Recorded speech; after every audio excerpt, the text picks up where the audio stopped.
Ang mabuting balita ng Panginoon ayon kay San Juan.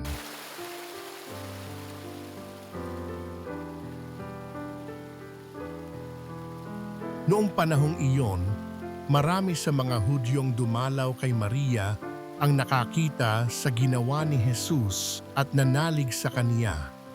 Ngunit ang ilan sa kanila'y pumunta sa mga Pariseo at ibinalita ang ginawa ni Jesus. Kaya't tinipon ng mga punong saserdote at ng mga Pariseo ang mga kagawad ng Sanhedrin. Ano ang gagawin natin? Wika nila. Gumagawa ng maraming kababalaghan ang taong ito. Kung siya'y pababayaan natin, mananampalataya sa kanya ang lahat. Paririto ang mga Romano at wawasakin ang templo at ang ating bansa.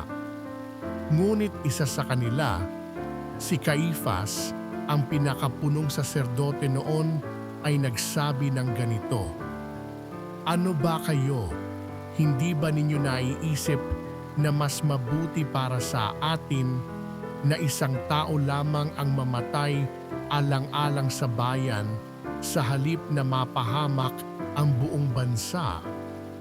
Sinabi niya ito hindi sa ganang kanyang sarili lamang.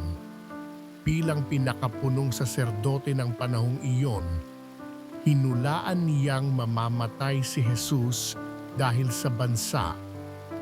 At hindi dahil sa bansang iyon lamang, kundi upang tipunin ang nagkawatak-watak na mga anak ng Diyos. Mula noon, binalangkas na nila kung paano ipapapatay si Jesus. Kaya't hindi na siya hayagang naglakad sa Judea. Sa halip, siya'y nagpunta sa Ephraim, isang bayang malapit sa ilang, at doon siya nanirahang kasama ng kanyang mga alagad. Nalalapit na ang pista ng Paskua.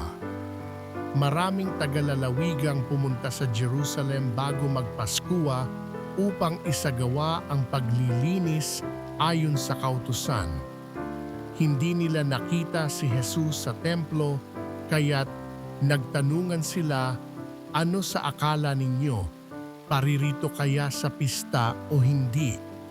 Ipinag-utos ng mga punong saserdote at ng mga Pariseo na ituro ng sinumang nakaalam kung nasaan si Jesus upang siya'y maipadakip nila. Ang mabuting balita ng Panginoon